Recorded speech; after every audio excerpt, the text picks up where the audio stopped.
C'est lui qui pose le sacrifice. Prend un risque. Parce qu'il n'a pas l'assurance totale que ce qu'il sacrifie pourra revenir. Il n'y a rien qui vous reviendra si ça ne vous quitte pas. Tu veux que je parle? Je dis, il n'y a rien qui peut revenir si ça ne quitte pas. Je reviendrai sur ça. La Bible dit dans Ecclésiaste, prends ton pain, jette-le sur la surface des eaux. Mais si tu veux que le pain te revienne, prends-le, jette-le. Tes sacrifices ne te quittent pas. Tes sacrifices te précèdent et t'attendent quelque part. Il n'y a rien que tu peux recevoir si rien ne te quitte. Est-ce que tu as des choses que tu peux sacrifier? Est-ce qu'il y a des choses auxquelles tu peux renoncer? Est-ce qu'il y a des choses qui peuvent te quitter? Cet orgueil doit te quitter. Certaines des choses auxquelles tu dois renoncer. Renonce. Sacrifie ces choses. Mets-les sur l'autel de sacrifice. Livre-les à Dieu. Nous sommes dans Luc chapitre 1er. La Bible déclare que l'ange est apparu à Marie. L'ange l'a visité. Et en ce moment-là, la vie de Marie n'est plus restée la même. Parce que l'ange était porteur d'un plan de Dieu. Je ne dis pas d'un message. Un message est différent d'une annonce d'un plan.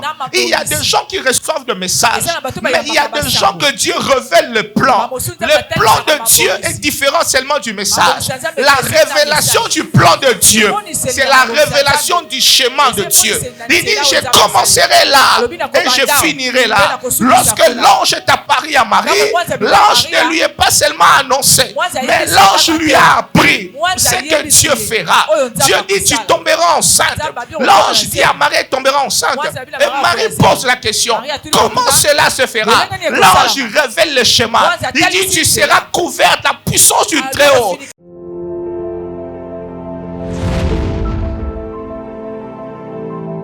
C'est pas parce que tu as épousé la fille d'un ministre. Le ministre finira par partir un jour. Je ne parle pas de la bonne femme en fonction de la famille riche d'où elle provient. Je parle de la bonne femme en termes du caractère, en termes de la bénédiction qu'elle porte en elle, en termes de la grâce dont elle est porteuse. Et quand vous lisez Proverbe 31, vous le verrez. La Bible parle de la femme vertueuse, ce qu'elle est, ce qu'elle apporte. En fait, la femme dans la vie d'un homme, elle est comme une couronne. Et aucune personne qui porte une couronne peut passer inaperçue. Tout homme qui a une couronne sur la tête est remarqué. Et tout homme qui a une bonne femme dans sa vie a comme une couronne sur sa tête. Et quand les hommes le voient, reconnaissent ce qu'il a en lui. La femme amplifie l'homme. La femme expanse l'homme. La femme élargit l'homme. La femme donne une aisance dans la vie d'un homme. Ça va? Et la femme rend la vie agréable. La Bible dit, jouis de ta vie, réjouis-toi de ta vie avec la femme. Je dis comme ça. Ça va? Ça veut dire que ça doit être vraiment pour vous. C'est comme cela, les amis. Il faut aimer ta femme. Pour ceux qui sont mariés, pour ceux qui vont se marier, aimez vos femmes. Elles sont l'image de l'équilibre.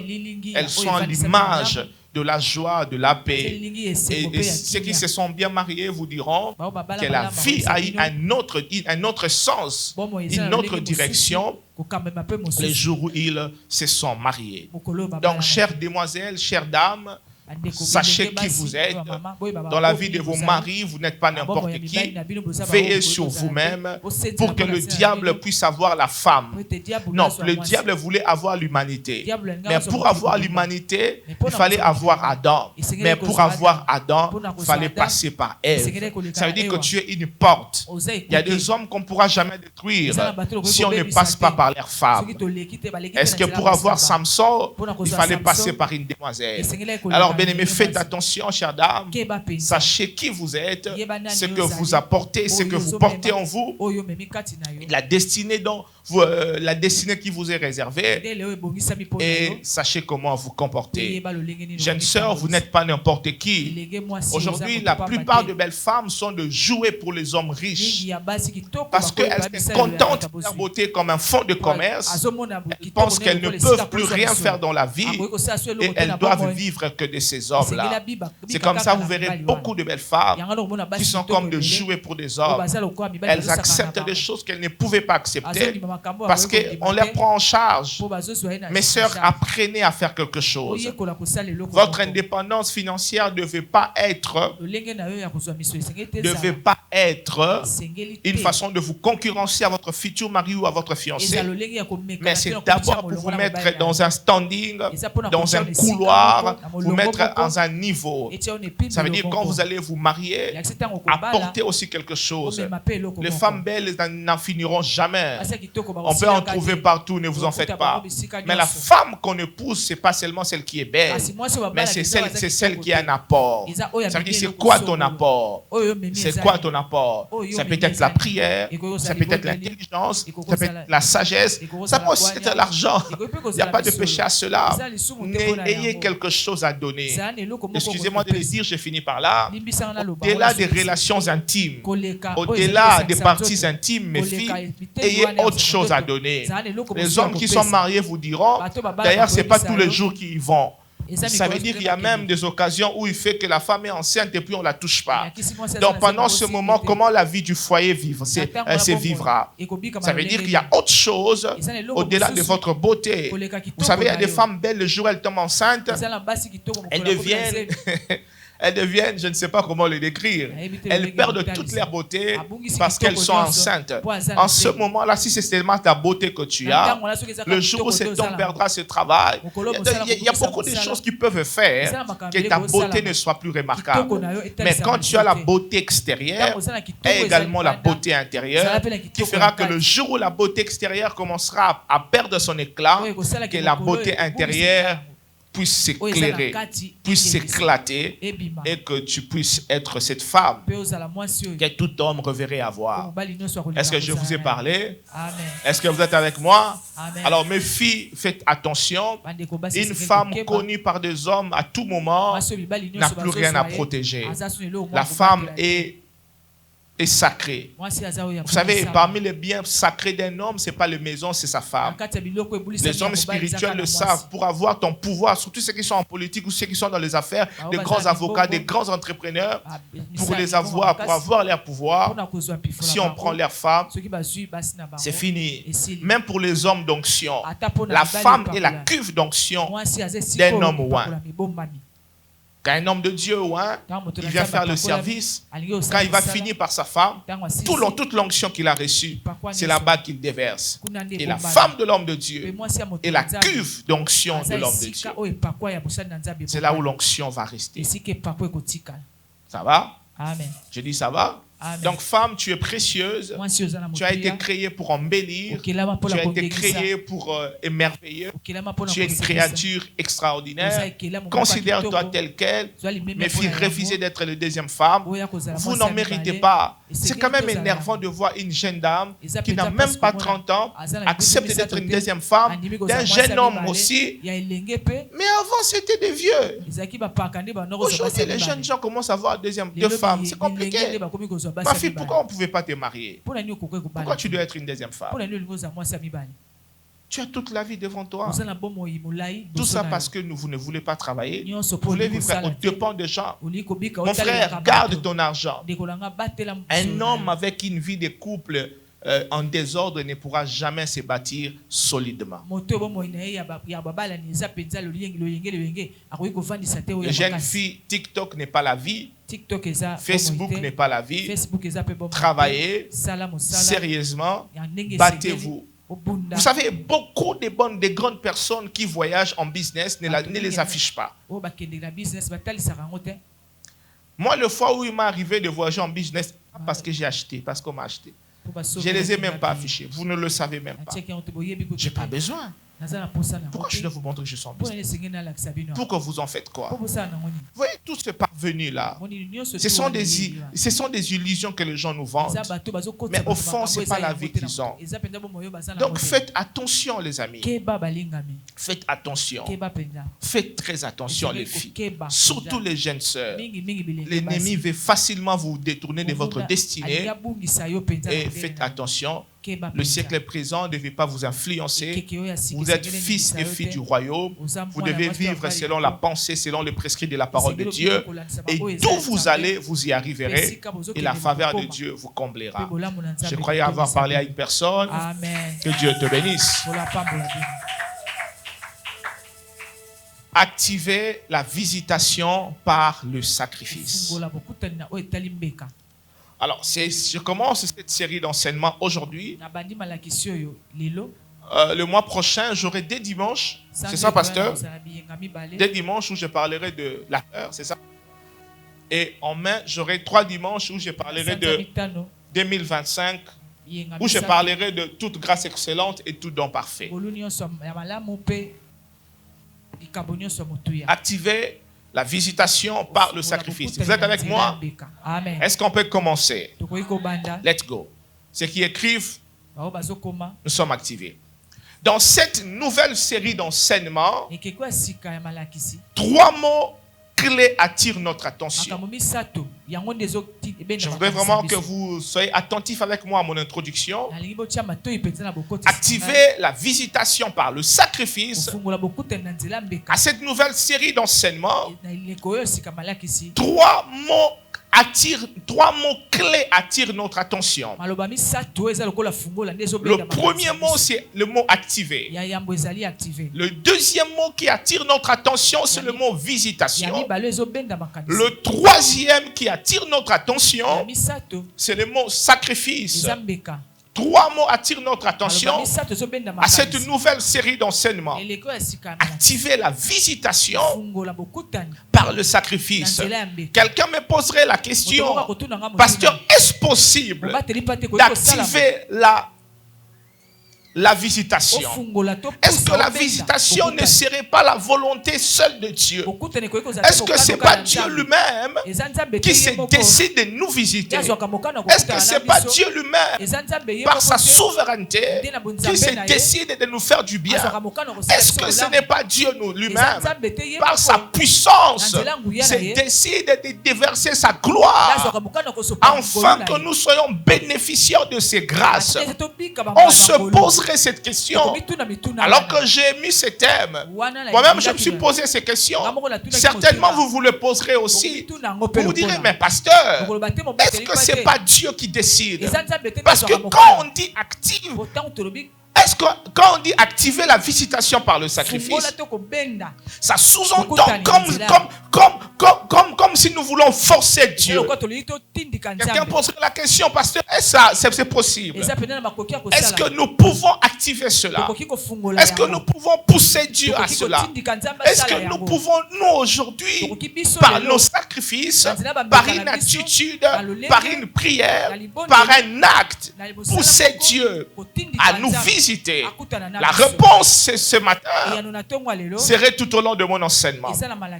Avant de répondre à cette question, de savoir si c'est possible que nous puissions activer la visitation, bien aimé, je commencerai par définir rapidement le mot-clé.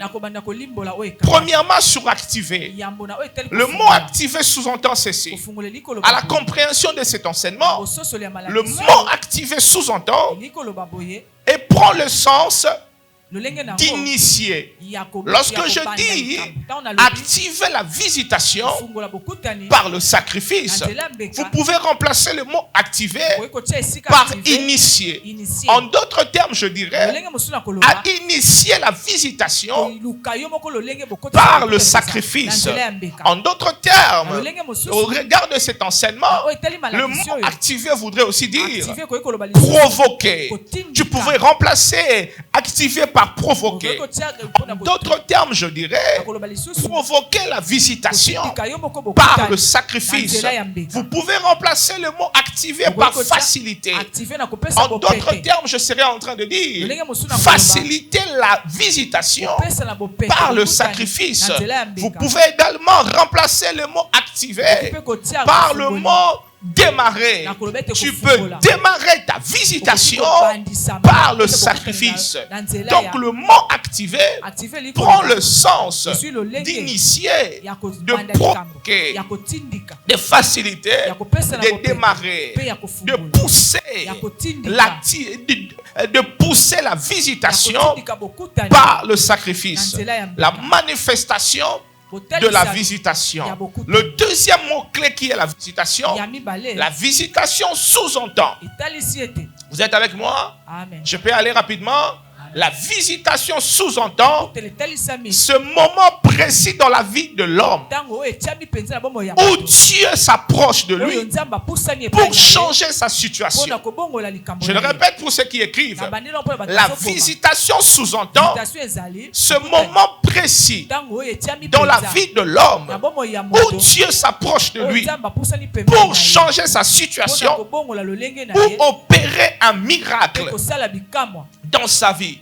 Le mot visitation veut dire, à la compréhension rapide, ce moment précis de la vie d'une personne où Dieu vint dans sa vie, où Dieu s'approche de sa vie, où Dieu descend dans sa vie pour changer sa situation et pour lui accorder un miracle et pour opérer un miracle et pour opérer un signe à sa faveur.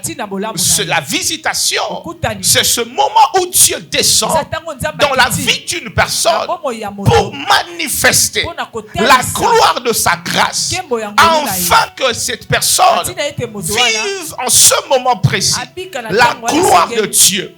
En d'autres mots, la visitation, c'est ce moment où Dieu se décide de faire éclater sa gloire dans la vie d'une personne. Je croyais que vous êtes là. Amen. Je peux avancer. C'est en ce moment-là.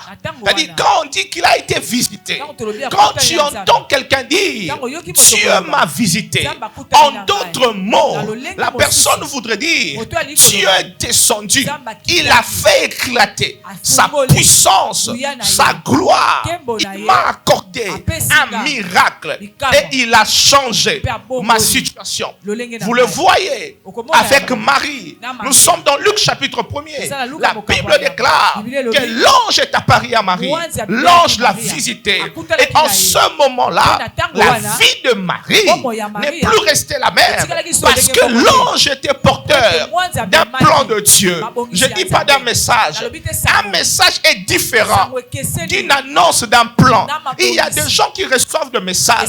Mais il y a des gens que Dieu révèle le plan. Le plan de Dieu est différent seulement du message. La révélation du plan de Dieu, c'est la révélation du chemin de Dieu. Il dit, je commencerai là et je finirai là. Lorsque l'ange est apparu à Marie, l'ange ne lui est pas seulement annoncé, mais l'ange lui a appris ce que Dieu fera. Dieu dit, tu tomberas enceinte. L'ange dit à Marie, tombera enceinte. Et Marie pose la question, comment cela se fera? L'ange révèle le schéma. Il dit, tu seras couverte, la puissance du Très-Haut te couvrira de son ombre et tu seras enceinte. Il y a une différence entre la révélation d'un message, lorsqu'un message est dispensé, et la révélation d'un schéma, et la révélation d'un plan. Lorsque Dieu vient t'annoncer le plan de ta vie, en d'autres termes, c'est indépendamment de toi. Ça a déjà été engagé. Ça va commencer car c'est ce que Dieu a décidé. Le plan de Dieu est décidé en avance et est communiqué par après. Le schéma de Dieu est déjà tracé en avance et est communiqué par après.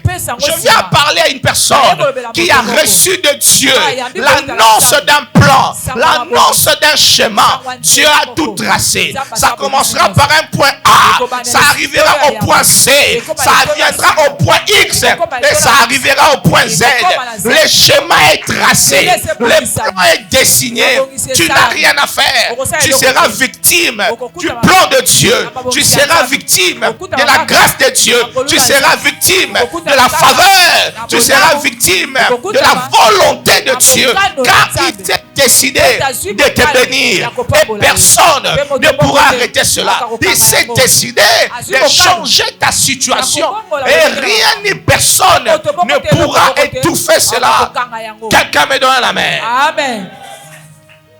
L'ange apparaît à Marie et lui annonce le schéma de comment les choses allaient se faire. Il y a ceux qui reçoivent le message. Il y a ceux qui reçoivent le schéma. Pose la question à ton voisin. Qu'est-ce que tu as reçu? Entre message et schéma, le plan a été établi. Les choses ont été décidées. Cette année, Dieu te dit ce qui va arriver. Que les hommes se fâchent. Que les hommes murmurent. Que les hommes pleurent. Dieu t'annonce. Ça arrivera. Et moi, je viens te confirmer cela. Je pense que tu n'es pas là. Est-ce que tu me comprends? Je dis, Dieu t'annonce. Il dit, ça se fera. Marie pose la question à l'ange. Comment cela se fera-t-il? L'ange lui dit, la puissance du Très-Haut te couvrira de son nom et tu seras enceinte. Papa. Amen, papa. Quand tu as schéma, ozana esiko okota te. Amen. Ozapene lowa kosala te. Ozapene esiko okobandela. A décidé à salango. Pe ako. Amen. La visitation de Dieu, c'est quand Dieu descend dans sa gloire et change ta vie. Le troisième mot-clé, le sacrifice. Le mot sacrifice veut dire renoncer à quelque chose, prendre le risque. Le mot sacrifice veut dire renoncer à quelque chose, prendre le risque. Quand vous entendez quelqu'un vous dire, pasteur, je fais un sacrifice, il va vous dire, pasteur, je renonce à quelque chose. Je vais le prendre dans toutes les natures. Donc quelqu'un vous dit, pasteur, je fais un sacrifice financier de $1000. Ça veut dire, pasteur, je renonce à $1000 pour le mettre en disposition de Dieu ou le mettre à disposition de l'œuvre de Dieu.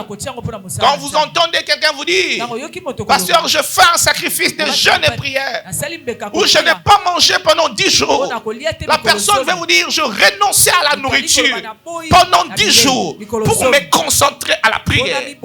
Quand vous entendez quelqu'un vous dire, pasteur, je sacrifiais mon lit pendant 1 minute, pendant 1 mois, où je dormais par terre, j'étais en sacrifice, où je n'allais pas dormir sur les lits. En d'autres termes, cette personne va vous dire, je sacrifiais mon lit, je renonçais à mon lit, je dormais au même le sol parce que j'avais des choses que j'attendais recevoir du Seigneur. Ça, le sacrifice, à la compréhension la plus simple, c'est vraiment prendre les risques, c'est aussi renoncer. Les hommes qui sacrifient renoncent. C'est comme cela la Bible vit. C'est comme ça la Bible dit. Offrez vos corps comme un sacrifice. Vous êtes avec moi? Amen. C'est comme ça que la Bible dit, offrez vos corps comme un sacrifice vivant et agréable. C'est ce qui sera pour vous un culte raisonnable. En d'autres mots, renoncez à vos corps, consacrez-les au Seigneur. C'est ça le sacrifice. C'est le renoncement. C'est s'abandonner. C'est se refuser. Lorsque je sacrifie mon corps à Dieu, c'est que j'ai renoncé aux émotions, aux sentiments. Je l'ai donné à Dieu. Je renonçais à mon moi pour le donner au Seigneur. Le sacrifice, c'est prendre les risques. Vous savez, quand les gens offrent tout ce qu'ils ont, c'est un risque qu'ils ont pris. Ils ne savent pas si ça va marcher ou ça ne va pas marcher. Ils ont pris les risques. Lorsque Dieu a envoyé Élie chez la veuve de Sarepta, Élie arrive chez la veuve. Élie dit à la veuve, fais-moi d'abord à manger. D'abord à moi. Est-ce que vous savez, la femme avait dit à Élie, il me reste un peu d'huile, il me reste un peu de farine, on va manger, après nous allons attendre la mort. Mais les personnes qui doivent attendre la mort, toi tu leur demandes de te donner d'abord. La femme qui sacrifiait le peu de choses qu'elle avait, quel risque elle prenait? C'est lui qui pose le sacrifice, prend un risque, parce qu'il n'a pas l'assurance totale que ce qu'il sacrifie pourra revenir. Il n'y a rien qui vous reviendra si ça ne vous quitte pas.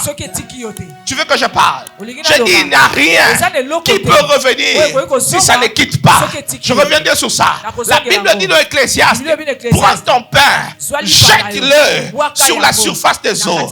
Mais si tu veux que le pain te revienne, prends-le, jette-le. Tes sacrifices ne te quittent pas. Tes sacrifices te précèdent et t'attendent quelque part. Il n'y a rien que tu peux recevoir si rien ne te quitte. Est-ce que tu as des choses que tu peux sacrifier? Est-ce qu'il y a des choses auxquelles tu peux renoncer? Est-ce qu'il y a des choses qui peuvent te quitter? Cet orgueil doit te quitter. Certaines des choses auxquelles tu dois renoncer. Renonce. Sacrifie ces choses. Mets-les sur l'autel de sacrifice. Livre-les à Dieu. Activez la visitation par le sacrifice. En d'autres termes, je dirais, s'il fallait reformuler le terme, ça sera provoquer la descente de la gloire de Dieu par le renoncement à quelque chose. S'il fallait reformuler ce terme, maman d'ailleurs, ce sera provoquer la descente de la gloire de Dieu pour un miracle, par le renoncement de quelque chose ou par le risque à prendre. Dieu peut-il nous visiter parce que nous l'avions provoqué? Avant de passer, ce que vous devez savoir, je reviendrai sur ça. Je suis à mon introduction. Le sacrifice libère la puissance de Dieu. Je parlerai de sacrifice en termes de crainte de Dieu. C'est un sacrifice. La prière et le jeûne, c'est un sacrifice. La libéralité, c'est un sacrifice. Je reviendrai sur ça en détail tout au long de cet enseignement. Activer la visitation par le sacrifice.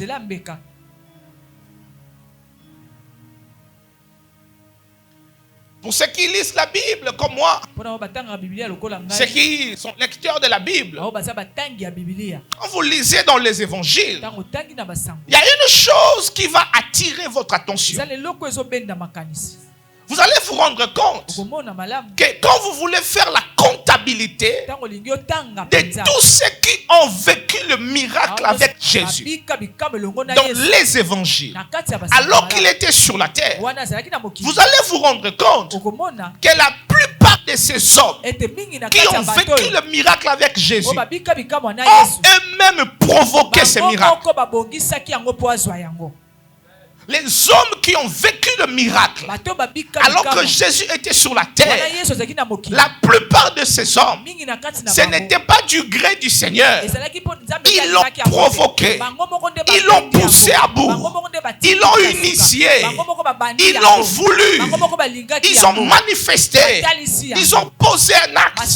Nous allons commencer de Jean chapitre 2.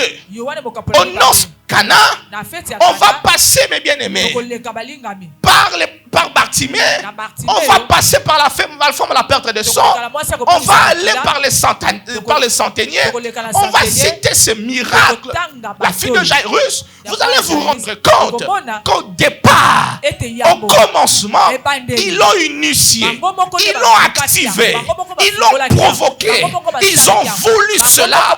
Et Dieu, j'allais dire Jésus, n'avait pas d'autre choix que de leur accorder ce qu'il demandait. C'est comme c'est la maman d'ailleurs. Quand tu lis dans les évangiles, cette phrase revient souvent. Va, ta foi t'a sauvé. Et tu entendras Jésus dit, je n'ai jamais vu une grande foi, même en Israël. Ta foi t'a sauvé. Va, ta foi t'a sauvé. Cette phrase revient et tu comprendras quand le Seigneur dit, ta foi t'a sauvé. Ça veut dire, tu l'as initié, tu as cru à cela, tu l'as provoqué et tu as vu le résultat. À la question de savoir, est-ce que nous pouvons, Maman Daya, provoquer la visitation? Oui, les amis, par la foi, nous pouvons nous-mêmes provoquer, initier la visitation, les miracles et la gloire. C'est possible que tu actives cela. Ce n'était pas dans le plan de Dieu, mais toi tu l'as activé par ta foi. Tu as décidé que Seigneur, comme Jacob, je ne te lâcherai pas. Tu agiras et Dieu agira.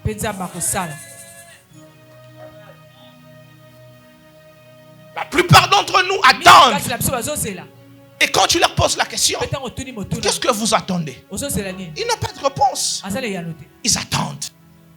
Vous attendez quoi? Vous attendez. C'est lui qui a fait la promesse. Et fidèle. Moïse dit à Dieu, si tu ne marches pas devant nous, nous ne partirons pas.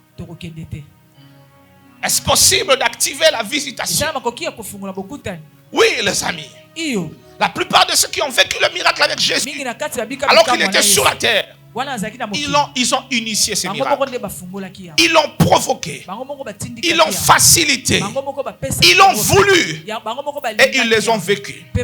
Vous entendrez ces phrases. Je n'ai jamais vu une aussi grande foi en Israël.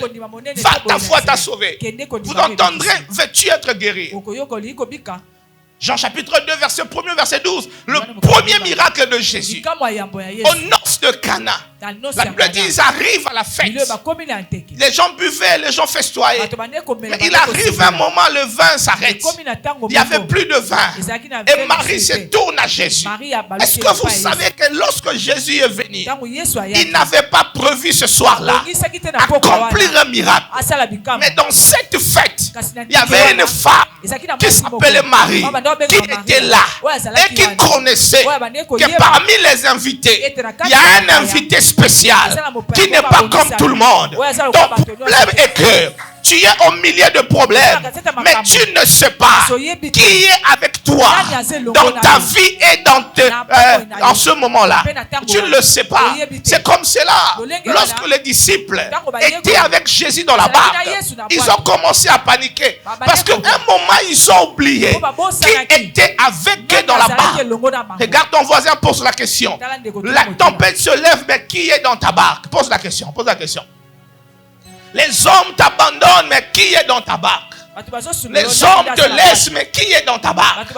Les choses deviennent compliquées, mais qui est dans ta vie? Marie savait que Jésus était là.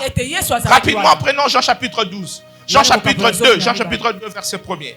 Marie savait que Jésus était là. Rapidement, on va le lire en passant.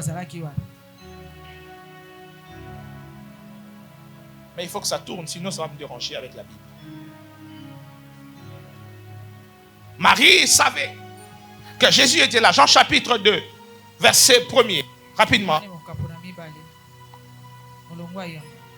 3 jours après, vous êtes là? Vous êtes là?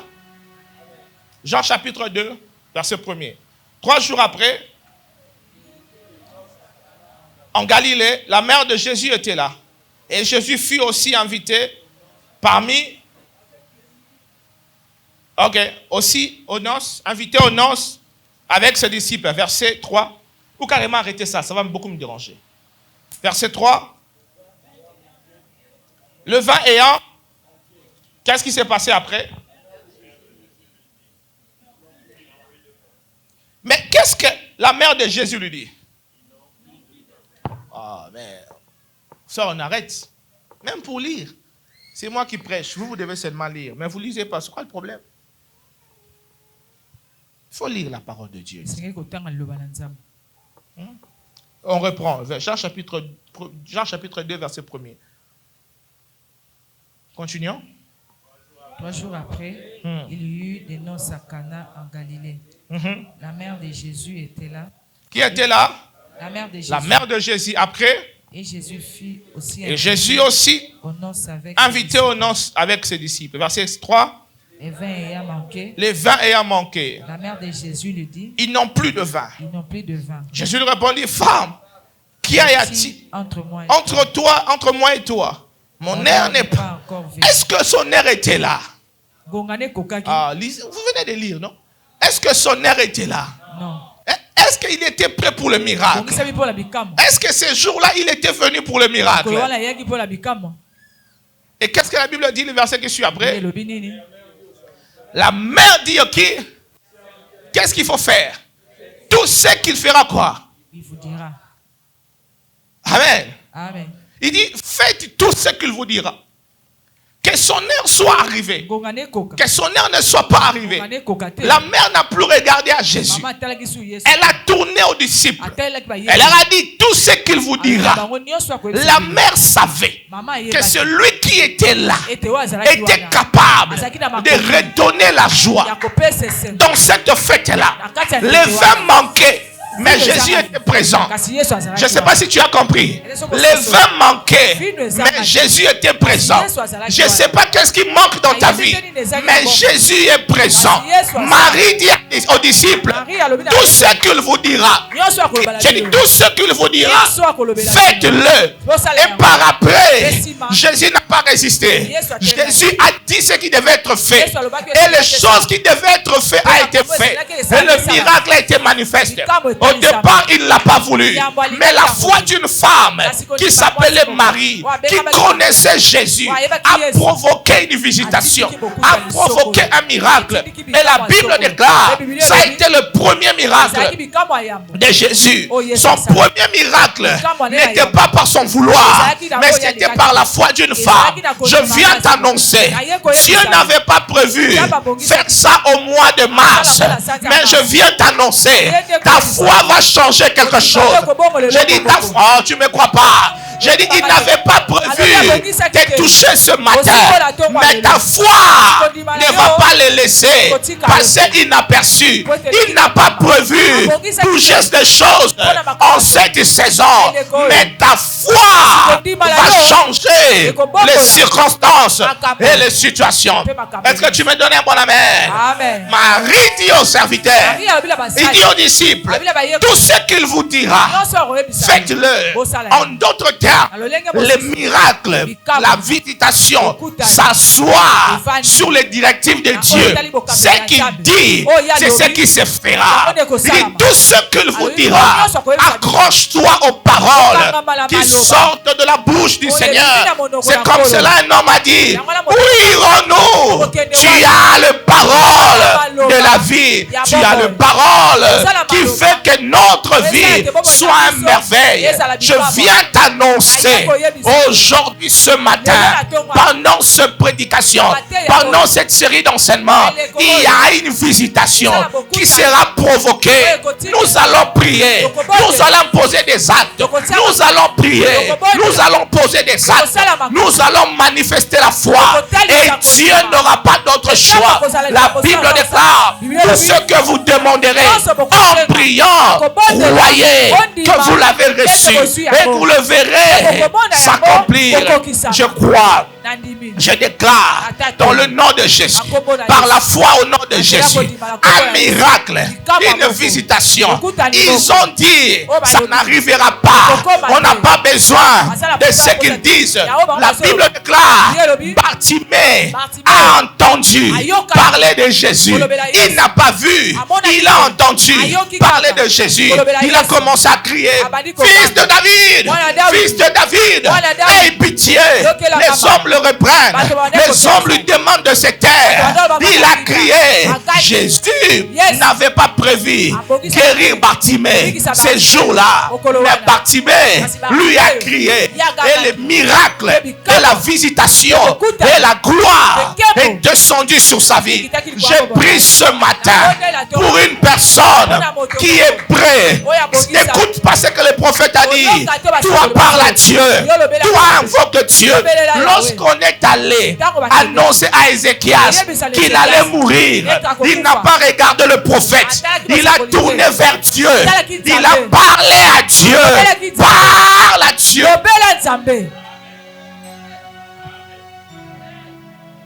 Tu peux changer le cours de l'événement. Tu peux changer les circonstances. Tu as été beaucoup observateur.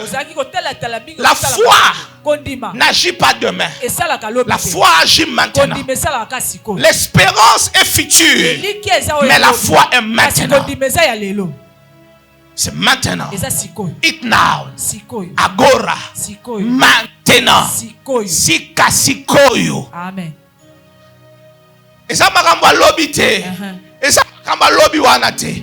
Eko sala mapelo bi okoyate. Ekoki kokomela yo lelo. Omoni ye pe yango lelo. Amen. Osimbi pelelo. Amen. Makambo tozo te eza masapote. Amen. Eza makambo solo. Batu babika yango basali. Batu bamona yango basali. Amen. Batu pe bachako ndima esala kenkembo yawe ekitela bango po eza makambo solo. Amen. Amen. Amen. Tu peux provoquer ton miracle. Esther a dit, malgré la loi, j'entrerai. Si je dois périr, je périrai. Oh, quand tu regardes le tableau de ta vie, tu continues encore à attendre. Oh pasteur, j'attends la volonté de Dieu. Oh. Quiconque invoquera le nom du Seigneur sera sauvé.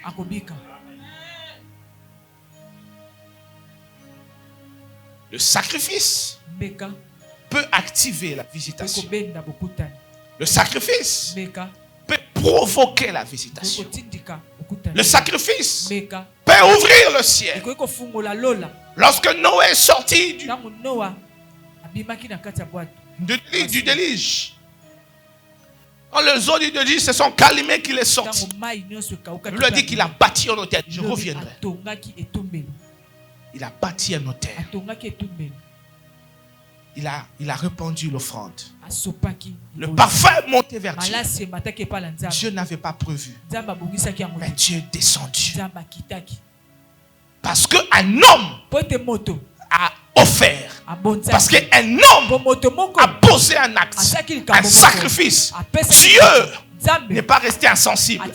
Il a dit qu'il ne détruira plus la terre parce qu'un homme a posé un acte. Ce jour-là, Gabon, Salomon a offert. Ce n'était pas prévu. Il a posé un acte de sacrifice. Dieu est venu. Il dit, demande-moi tout ce que tu veux.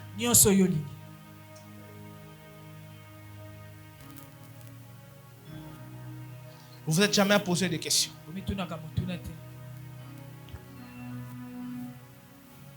Cette maternité traîne.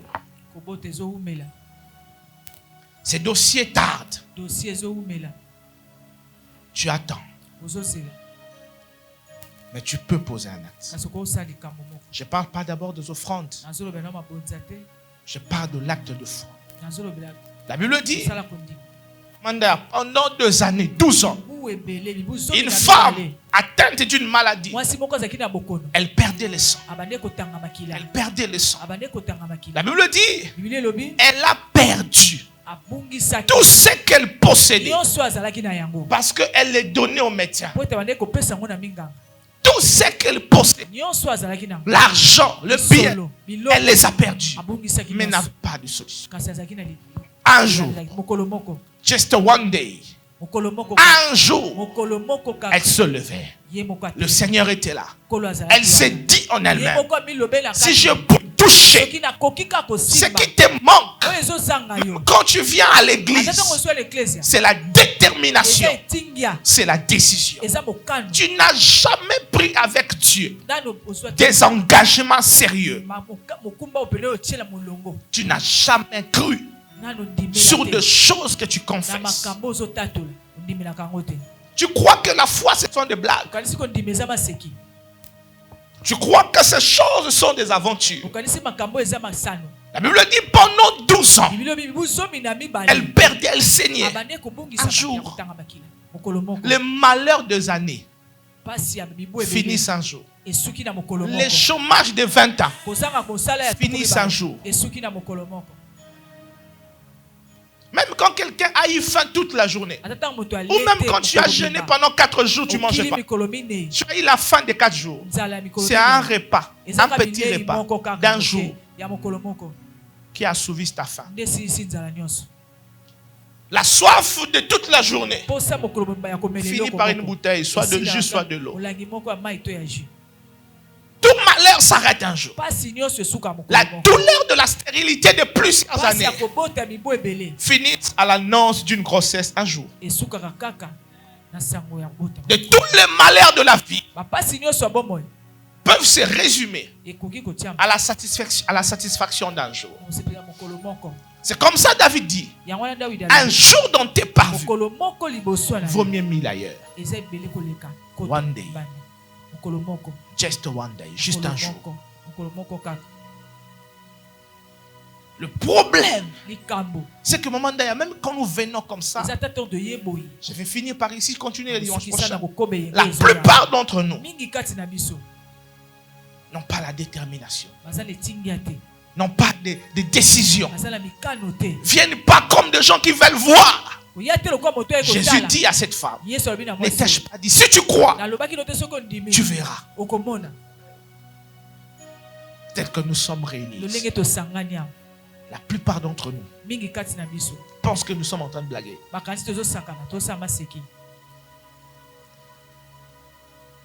Je vous parlerai de 3 points sur le sacrifice qui peuvent provoquer la visitation. Je vous parlerai de la crainte de Dieu comme sacrifice. Je vous parlerai de jeûne et la prière comme sacrifice.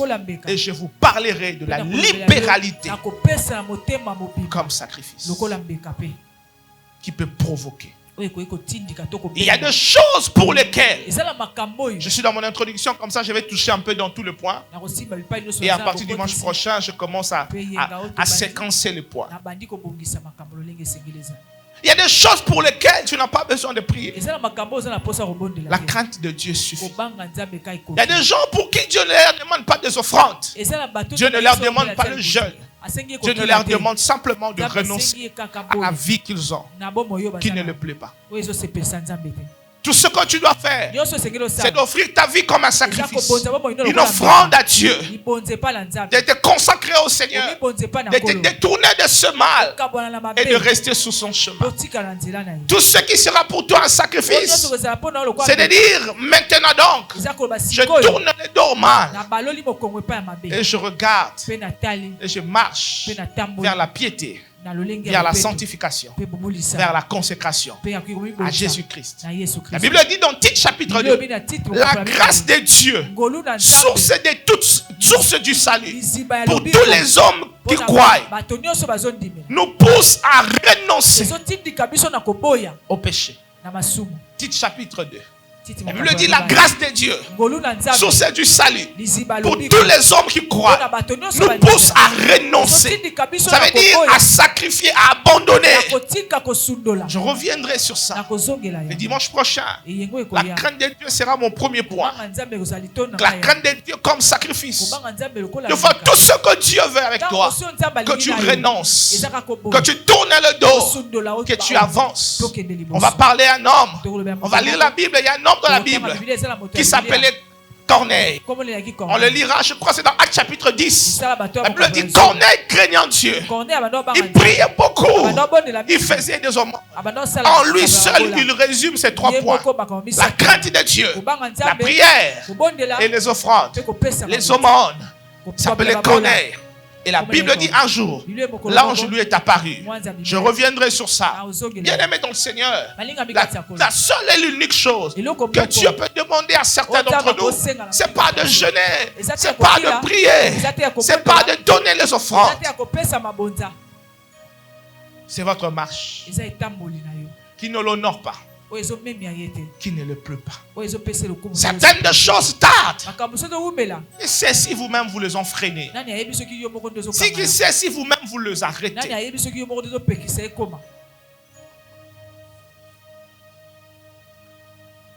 La deuxième des choses, il y a d'autres personnes. Tout ce que vous avez besoin, c'est que vous devez apprendre à parler à Dieu par la prière. La prière est le dénominateur commun de toutes les religions. Il n'y a pas de religion qui ne prie pas. Les bouddhistes, les musulmans, tout ce que vous voulez. Même les sorciers, ils ont de rituels, ils ont de prières. À des fois même, les gens les gens de certains groupes mystico-religieux utilisent les psaumes. Moi, je n'ai jamais compris les gens ont des problèmes. C'est esprit à qui ici? Prière est une récitation à l'obate. Prière est une expression à âme. Amen. La Bible dit, à celui qui écoute la prière, les hommes viennent. Les hommes viennent parce qu'ils savent que celui auprès de qui nous avançons nous écoutera. Amen. Amen. C'est comme ça que la Bible rajoute, il dit, approchez-vous du trône de la grâce avec assurance. Ce n'est pas que des versets que vous répétez. Ça, ce sont des pratiques ritualistes.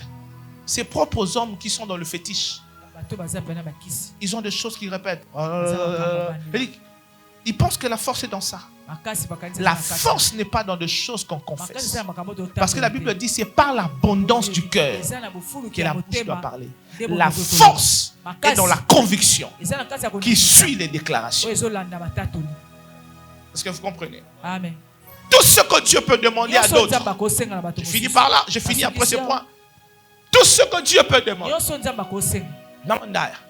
La prière. Aujourd'hui, nous avons des gens qui prient pour nous. Des gens qui nous remplacent. Jésus nous a remplacés à la croix. Mais d'autres personnes nous remplacent dans la prière. Pasteur, j'avais donné l'argent. Papa n'a pas dit du prophète Morombo à Matelinga Ngomba. Papa, maman. Prophète Nini Amatingomba Sambele la rayo. Il y a un problème. Pour attendre son ake ko sambela. Son asambele li yo moko ana lekinga na mutuna kati yo na sambele li ana. Soki na sambele meyage lekinga na chena yo post na sambele li meyage. Nande boze bele boye. Pour na sambela. Na ko sambele la bino nyonso. Ezana mutute na se amoyo ya koki ko sambela pona yo. Amen. Koleka lolenge yo moko okoki o sambela. Amen. Ezana maloba mususu mamanda ya ba expliquera ngote. Amen. Ba ebisaka pe mutute. Balobi ana zo sambela na temple malobe siliye malobe askomi ko beta munoko pasi wana ata soka pesa ki Eli akokai ko sambela na bongote fardo ya makamozo lekisa ata ndeko na yo ayebi angote. Amen. Ya mama na kabatu to balobaka amen depe umeli ko bota bongo zo sala biso pasi lokuta pasi na bino eleki yangate. Pasi ya mutu aza na pota ezotangisa mai na makila. Mamanda ya atato kebate ebanda atato memie na bopito nyoso mukili to futi bambongo to zola la pomnite pona ye me ye pasi na ye ekokani na ebisote. Amen. Na lobi teke to koki yoka pasi ya baninga te na lobi kaka ke to koki koyoka pasi ya mutu koleka ye mokote. Amen. Yango soko moni mutu azo vivre ba situation au lieu azwa ba responsabilité na ye asambela azo sala ba blague. Amen.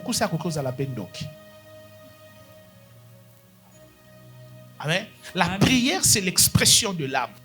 La prière, c'est le recours de tous ceux qui savent que Dieu reste la seule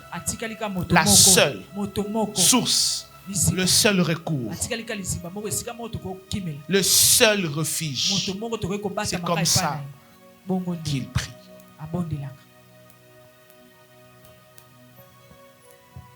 La prière, c'est un sacrifice. Ça doit devenir un vrai sacrifice. J'aime quand on dit des prières sacrificielles.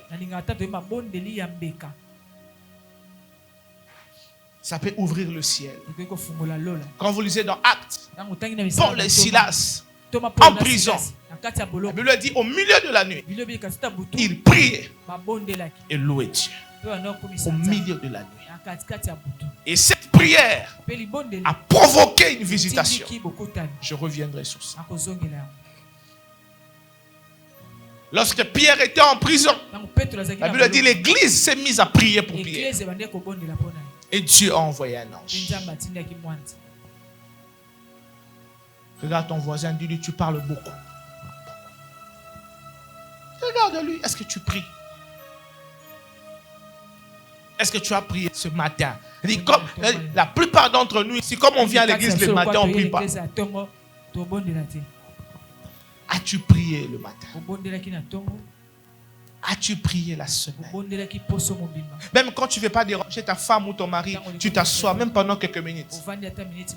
Tous les jours quand je me lève, j'impose la main sur ma femme. Je me lève toujours en premier parce que c'est moi qui sors en premier.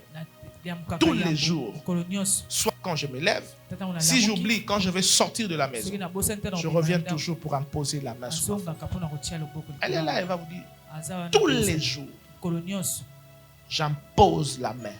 Avant que je sorte de la maison, j'impose la main sur ma femme. Je libère le parole.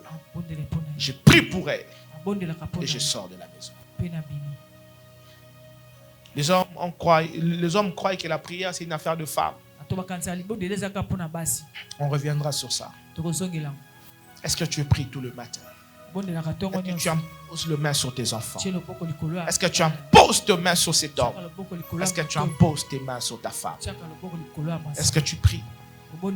La troisième des choses que nous parlerons ici comme sacrifice, ce sont la libéralité. Les offrandes ont un pouvoir. Les offrandes, j'en parlerai. Mais ne blaguez pas avec les offrandes. Ne blaguez pas. Surtout quand c'est fait avec beaucoup de liberté. Les offrandes, les libéralités. J'aime comment le prophète Jean Toto le dit. Il dit, votre offrande ne vous quitte pas.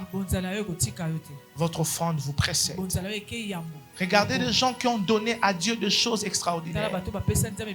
Quand je parle de choses extraordinaires, je ne parle pas en termes de quantité. Je parle de qualité. La femme qui n'avait que 2 pièces, elle a donné tout ce qu'elle avait. La veuve de Sarepta, elle a donné tout ce qu'elle avait. Deux fois le problème avec toi, tu ne sais pas donner. Prie, crains Dieu, mais apprends à donner, à faire des offrandes volontaires. Ne blaguez pas avec ça. Tu prends des engagements que tu n'honores même pas. Pasteur, tu vois vraiment, si Dieu seulement fait qu'on me nomme, je vais faire ça. Ne faites jamais ça. Les amis, si Dieu veut qu'on te nomme, on va te nommer. Ne fais pas de promesses. Vous savez ce qui vous retiendra, ce qui vous liera. La Bible dit, tant qu'un homme subsistera, ce qui le liera sera sa parole.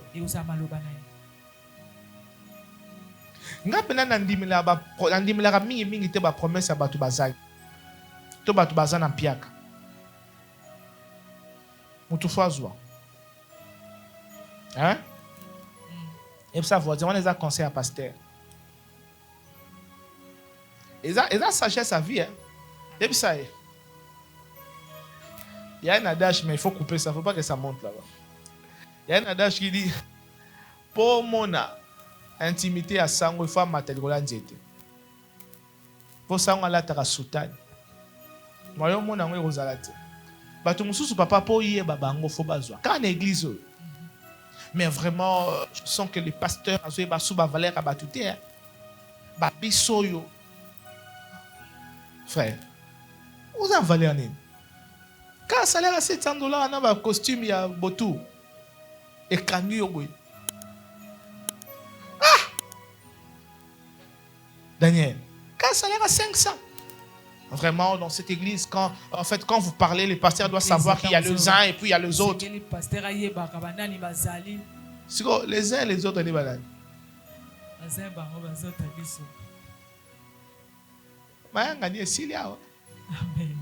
mais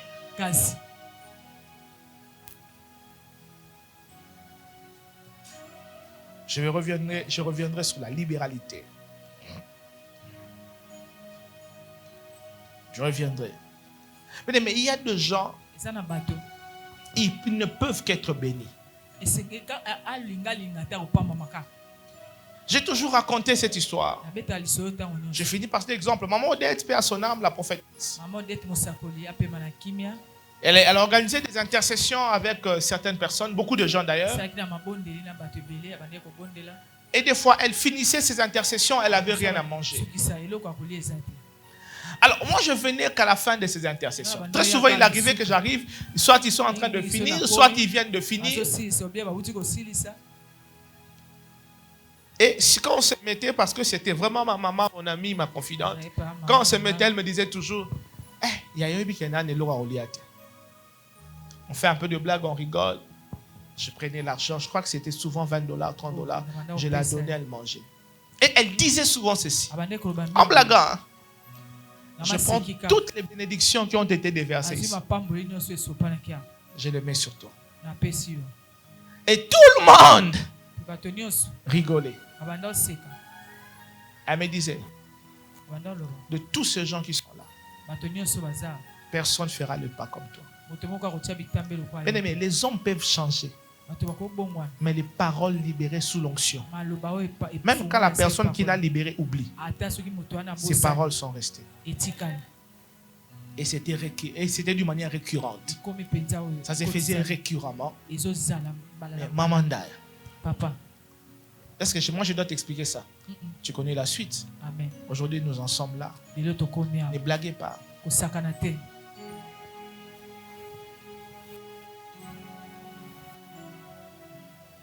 Je connais des gens dans cette église. Dieu le bénit et te donne 20% de la somme. Ce n'est pas $100. Ce n'est pas $200. 20%. Ma femme me dit non, ce n'est pas possible. Je dis oui. 20%. 20%. La Bible dit, apportez vos dîmes et vos offrandes dans ma maison. Mettez-moi de la sorte à l'épreuve. Et vous verrez. Si je n'ouvrirai pas pour vous les écluses, à chaque fois qu'on donne, on met Dieu à l'épreuve. Il dit, vous verrez si je ne répandrai pas la bénédiction en abondance. C'est quand la dernière, même la dîme, tu ne payes pas. Pose la question à ton voisin. Lui dit, même le pasteur est d'une manière régulière. Pose-lui la question. C'est quand la dernière fois tu payes une dîme? Ah bon, tout c'est la dernière fois que tu as payé la dîme, c'était quand?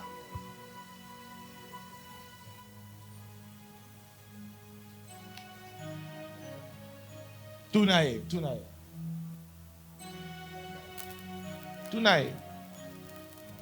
Offrande de ton lelo nambongo futaki na restaurant lobby. Eza ekokani. Tunae la question. Pour même carburant nous legi offrande na valeur. Tuna kaka. Et ça voisin ça pasteur, eza ngate. Amen. Bien aimé, puisqu'on parle de la libéralité, je vous parle de moi, c'est un exemple. L'année passée, j'avais pris un engagement. Tous les dimanches, mon offrande ordinaire devait être $20. Cette année, mon engagement, c'est tous les dimanches, je donne $50 comme offrande. Un jour, je n'avais pas d'argent, je ne savais pas, Joël va s'en souvenir. J'ai donné $20. Quand on est entré au bureau, l'église devait me remettre quelque chose. J'ai pris les $30. J'ai dit, n'a pas offrande dans un 30. être fidèle dans les engagements que tu prends avec Dieu. Même quand personne ne voit. J'étais au bureau qu'avec maman Lydie. Je crois que tu étais là. Vous ne savez pas. Tous les dimanches, s'il y a un seul billet de $50, c'est mon offrande. Et l'année prochaine, ça sera tous les dimanches $100 d'offrande. Quand Dieu va me bénir ici, parce que on vit pour Dieu. Ma femme ne vous dira pas combien de fois on a sacrifié l'argent. Pasteur Joël est là. Si on reçoit un invité, on dit que l'église va donner $500 d'offrande. Est-ce que c'est toujours les 500 qu'on donne? Des fois on donne 1500 d'offrande. Des fois on donne $2000. Et vous ne savez pas d'où ça vient, oui? On a déjà donné aux gens 2500 d'offrande. Tu te rappelles? Même plus. L'église fait ce genre d'offrande. Et quand on fait ça, des fois, je ne reste avec rien. On a pris les engagements pour la fin du mois. Vous attendez qu'on vous rappelle. Vous avez vous-même pris les engagements. Il y a même des gens qui n'ont pas donné de prémices. Et vous savez qu'il y a des gens, depuis qu'ils ont pris des engagements pour les prémices, ils ont fui. Mes amis, rentrez. On ne va pas vous tuer. C'est votre argent. Rentrez. Vous me manquez. Papa, sois un gros plan. Vous me manquez. Regarde, venez les amis. Gardez les enveloppes de prémices, mais revenez à l'église. Pas la peine de fuir. Vous me manquez. Pourquoi vous faites ça? C'est votre argent. Vous en faites ce que vous voulez. Je ne suis pas ce pasteur-là, ça ne vous est jamais arrivé. La plupart d'entre vous, à l'exception de une ou deux personnes, la plupart d'entre vous, ça ne vous est jamais arrivé que moi je vous appelle pour des besoins personnels, pour vous dire que je suis en manque. Jamais. J'ai pris Dieu aussi que ça n'arrive pas. Avec le peu que j'ai, je me contenterai de ça. Ça ne m'a jamais arrivé de commander ni le foufou, ni l'argent du loyer chez un fidèle. Et ça n'arrivera peut-être pas. Dieu ne permettra pas. Mais c'est arrivé que les gens par eux-mêmes me bénissent. Couple m'a offert un véhicule que j'attends. Et que Dieu se souvienne d'eux. Et que Dieu le bénisse. Bien aimé, la libéralité. La libéralité. Tous les dimanches, j'ai mes $50. Comme ce matin, il est là. Que je vais déposer dans le panier. Tous les dimanches. Je vais monter. Si comme $1000 tous les dimanches, je vais commencer à apporter. Amen. Ça va? Amen. N'attendez pas seulement que ce soit des offrandes. De qui a $1500? C'est pas mauvais. C'est bien. Mais papa Joël, quand tu as un peu d'argent, pourquoi tu dois attendre qu'on fasse un appel de fonds? Dieu t'a béni.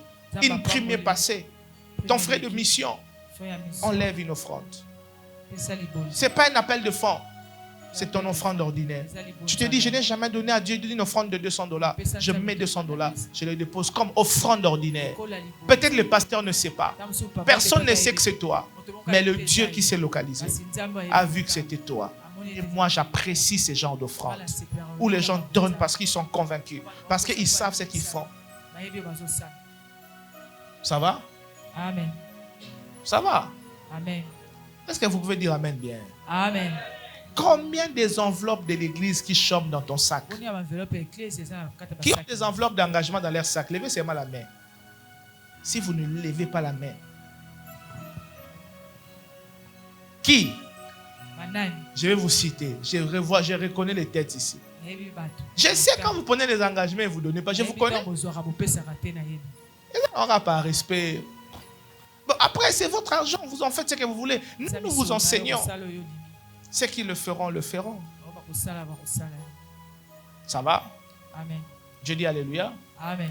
Je dis Alléluia. Amen. Les libéralités ouvrent le ciel. Les libéralités provoquent la visitation.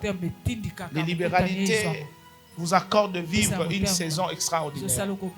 Apprenez à donner à Dieu. La Bible dit, j'en parlerai, celui qui parle en excès s'empauvrit. Celui qui donne libéralement devient de plus en plus riche. Ça va? Amen. Et il y a des gens, qui n'ont pas besoin de beaucoup prier. Faites seulement des offrandes. À l'église, visitez les veuves. Faites du bien aux orphelins. Un frère à l'église qui a un problème de garantie, donne-le lui. Un enfant vient de naître de l'église, ils n'ont pas d'argent, paye la maternité. Toi, tu as un problème de maternité, non? Pourquoi tu ne vas pas à Kalemele, mais tu cherches des enfants qui viennent de naître, qui n'ont personne pour payer la maternité, tu payes. Tu payes. Tu payes. Amen. Amen. Élie, pour résoudre les problèmes de la veuve de Sarepta, pour problème Zari ya Elia. Pour Elia résoudre le bité, ngapena liana. Bon yo Elia. Des fois, il faut traiter les problèmes à sa nature. Tu as un problème d'argent, fais une offrande. Matin ici. Amen. Tosukia. Amen.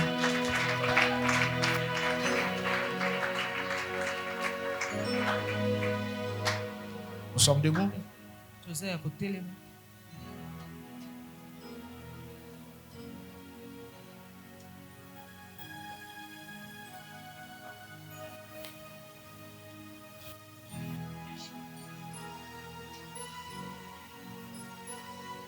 Nos yeux sont fermés. Nos deux mains sont levées.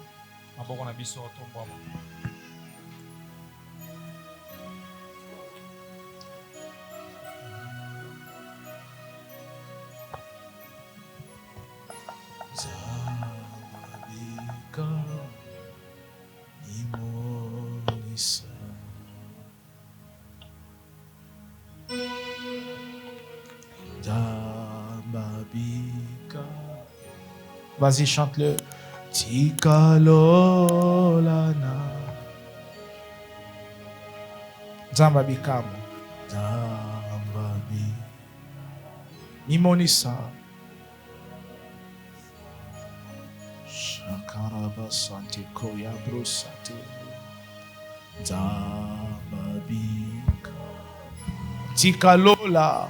Tikalola naye fungwa maza.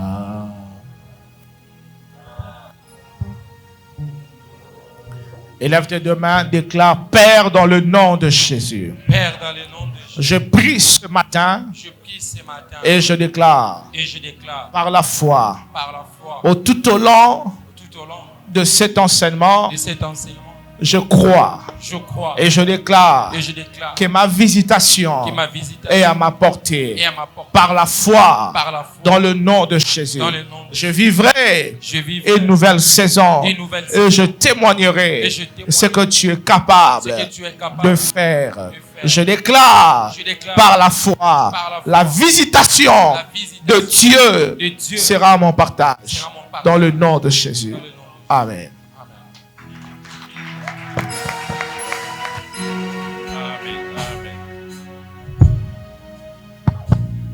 Gloire au Seigneur. Est-ce qu'on peut encore acclamer pour notre Dieu?